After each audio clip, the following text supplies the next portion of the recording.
Hi, എല്ലാവർക്കും നമസ്കാരം. പ്രതിച്ഛായ ബി ഉണ്ണികൃഷ്ണൻ്റെ ഡയറക്ഷനിൽ വരുന്ന പ്രതിച്ഛായ അങ്ങനെ തിയേറ്ററിൽ പോയി കണ്ടേക്കാണ്.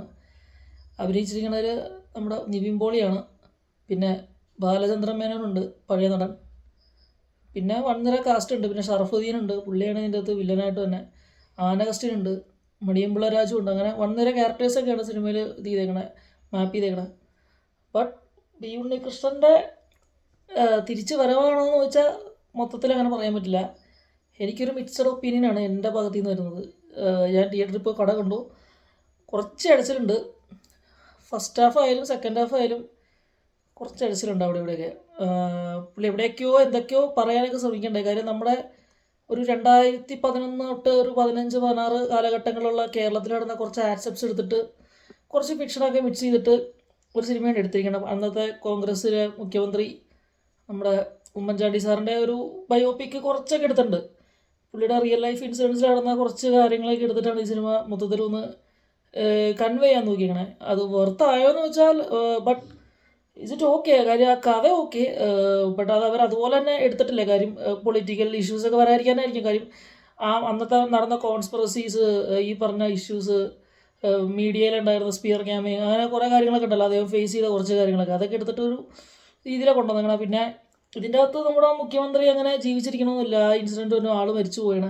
അതാ പറഞ്ഞാൽ റിയൽ ലൈഫിലേക്ക് വെച്ചിട്ട് കണക്ട് ചെയ്യാൻ മൊത്തം പറ്റില്ല. അവർ കഥയുടെ ഭാഗമായിട്ട് കുറച്ച് പൊളിച്ച് മാറ്റി എഴുതിയിട്ടുണ്ട്. പിന്നെ സിനിമയെ പറ്റി മൊത്തത്തിൽ പറയുകയാണെങ്കിൽ സിനിമ എനിക്കൊരു ആവറേജ് ഫീലായിട്ടാണ് തോന്നിയത്. ഒരുപാട് മോശമെന്നൊന്നും പറയാനൊന്നും പറ്റില്ല. കാര്യം നിവിൻ പോളിയുടെ സെക്കൻഡ് ഹാഫിലേക്ക് വരുമ്പോൾ നിവിൻ പോളി ഒരു വൺ മാൻ ഷോ ആണ് എനിക്ക് വേണ്ടി പറയാൻ പറ്റുള്ളൂ. കാര്യം വില്ലൻ എന്ന് പറഞ്ഞാൽ തന്നെ ഇപ്പോൾ വലിയ കാറ് സെറ്റപ്പ്, കാര്യം പുള്ളി ഒരു കോർപ്പറേറ്റ് വലിയൊരാളാണ്, ഒരു കമ്പനിയുടെ ഒരു വലിയൊരാളാണ്. അപ്പോൾ അതിൻ്റേതായ ഒരു മുമ്പ് കാര്യങ്ങൾ കൊടുക്കാനായിട്ട് എക്സ്പെൻസീവ് കാറിലേക്ക് ഇങ്ങനെ അങ്ങോട്ടും ഇങ്ങോട്ട് പോണു. ഭയങ്കര സ്ലോ മോഷനിൽ വരുന്നു. ഡയലോഗ് പറയാൻ വേണ്ടി 3 മിനിറ്റ് സ്ലോ മോഷൻ. ഷറഫുദ്ദീൻ്റെ ക്യാരക്ടറിനെ പറ്റി പറയാനാണെങ്കിൽ പുള്ളിക്ക് വലിയ ഡയലോഗ് ഒന്നും പറഞ്ഞിട്ട് എനിക്ക് തോന്നിയില്ല. കാര്യം ജസ്റ്റ് ഇങ്ങനെ സ്ലോ മോഷനിൽ വരുന്നു, പുള്ളി ഇങ്ങനെ വന്ന് ആറ്റിറ്റ്യൂഡ് ഇട്ട് ഇരിക്കണം. ബട്ട് അത് പുള്ളി ചെയ്തിട്ടുണ്ട്. പക്ഷേ എനിക്ക് തോന്നുന്നു വില്ലൻ അത്രയും സ്ക്രീൻ ഫേസ് കൊടുത്തിട്ടില്ല. ഡയലോഗ് ആണെങ്കിലും വലിയ കാര്യമായിട്ടൊന്നും പുള്ളിക്ക് കൊടുത്തിട്ടില്ല പറയാനായിട്ട് അങ്ങനെ. അതൊക്കെ. പിന്നെ ഇതിനകത്ത് കുറേ ലേഡി കഥാപാത്രങ്ങളുണ്ട്. ചിലവർ മികച്ചതൊക്കെ അഭിനയിച്ചു, കുറച്ചുപേരൊക്കെ അവിടെ ഇവിടെയൊക്കെ പോയി. ഇതിൻ്റെ അകത്തൊരു കൊച്ചുണ്ട്, അഭിനയം പറയാം ജസ്റ്റ് ഓക്കെ എന്നൊക്കെ പറയാം. കാര്യം നമുക്ക് അങ്ങനെ വലിയൊരു ഇമോഷൻസ് ഒന്നും എനിക്ക് അങ്ങനെ വലുതായിട്ട് വർക്കായില്ല. ഒരു ആവറേജ് ഫീലായിട്ട് തോന്നി. ഒരു കുടുംബകഥ പോലെ കൊണ്ടുപോയിട്ട് ഇങ്ങനെ അതിലേക്ക് പൊളിറ്റിക്സും കാര്യങ്ങളൊക്കെ മിക്സ് ചെയ്യണു. മൊത്തത്തിലൊരു വൺ ടൈം വാച്ചബിൾ.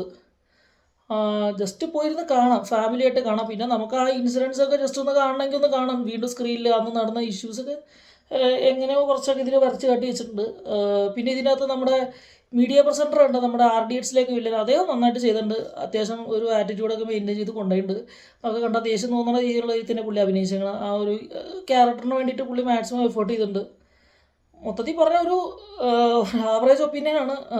പിന്നെ അത്ര മോശമെന്നൊന്നും പറയാനില്ല. പിന്നെ ഉണ്ണികൃഷ്ണൻ ബിയുടെ ഒരു മേക്കിംഗ് കുഴപ്പമില്ല, അതൊക്കെ അതുപോലെ തന്നെ കൊണ്ടുപോയിട്ടുണ്ട്. ബട്ട് ഈ പറഞ്ഞ ഡയലോഗ് കുറച്ചും കൂടെയൊക്കെ അവിടെ ഇവിടേക്ക് മെച്ചപ്പെടുത്താമായിരുന്നു തോന്നി. കാര്യം കുറച്ചൊക്കെ ക്രിഞ്ച് തോന്നുന്നുണ്ടായി. ഫോർ എക്സാമ്പിൾ നിവിൻ്റെ ഇൻട്രോ തൊട്ട് എനിക്ക് അങ്ങനെ അങ്ങോട്ട് സൂചിച്ചില്ല. കാര്യം പുള്ളിയുടെ ഇൻട്രോ കുറച്ചും കൂടെ ഒക്കെ ഒന്ന് ബെറ്റർ ആക്കാമായിരുന്നു. കാര്യം അതത്ര എനിക്ക് അങ്ങോട്ട് ഒരു എഫക്റ്റ് കിട്ടിയില്ല.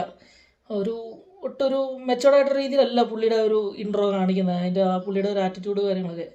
അത് ചിലപ്പോൾ എൻ്റെ പ്രശ്നമായിരിക്കട്ടെ, എൻ്റെ വ്യൂ ഓഫ് തോട്ടിലെ പ്രശ്നം. ഞാനൊരു മോശമായിട്ട് പറയുള്ള ഒരു ഇമ്പ്രൂവ്മെൻ്റാണ് അവിടെ ചിന്തിച്ചത്. കാര്യം കുറച്ചും കൂടെയൊക്കെ ബെറ്റർ ആക്കാറുണ്ട്. കാര്യം ഇതൊരു സീരിയസ് ജേണറിൽ പോകുന്ന ഒരു സിനിമയാണ്. സോ അതിൻ്റേതായ രീതിയിലൊരു സീരിയസ്നെസ് പോലെ തോന്നിയില്ല ചില ഭാഗത്തുള്ള അവരുടെ ഡയലോഗും കാര്യങ്ങളൊക്കെ.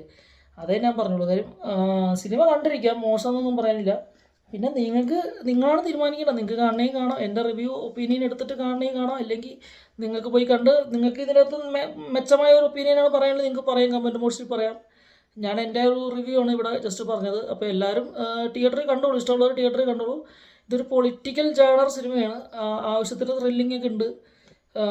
പിന്നെ നമ്മുടെ മമ്മൂട്ടിയുടെ 1 സിനിമയെ വെച്ചിട്ട് കമ്പയർ ചെയ്യുമ്പോൾ എനിക്ക് അത്രയും പറയാനില്ല. കാര്യം മമ്മൂട്ടിയുടെ 1 എന്ന് പറയുമ്പോൾ നമുക്ക് കുറച്ചും കൂടെ ഇമോഷണലി കണക്റ്റ് ആവുന്ന ഒരു സിനിമയാണ്. പക്ഷേ അതുപോലെ അത്രയ്ക്കും നേലൊക്കെ ഇത് വന്നിട്ടില്ല.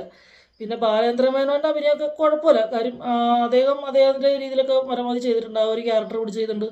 1ലും അദ്ദേഹം ഇതുപോലെ ഒരു പൊളിറ്റിക്കൽ ലീഡറിൻ്റെ ഒരു ചെറിയൊരു റോളൊക്കെ ചെയ്യുന്നുണ്ട് അതിനകത്ത്, ചെറുതായിട്ടോ. കാര്യം സോ അതുപോലെ പുള്ളി അങ്ങനത്തെ റോളൊക്കെ ചെയ്യാൻ പുള്ളി ഓക്കെയാണ്. കാര്യം ഈ പ്രായത്തിലും പുള്ളി നന്നായിട്ട് കൈകാര്യം ചെയ്തിട്ടുണ്ട്.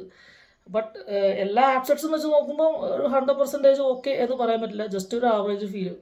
ഓക്കെ, അപ്പോൾ നിങ്ങൾക്ക് കാണാം, എന്നിട്ട് തീരുമാനിക്കാം. Thank you.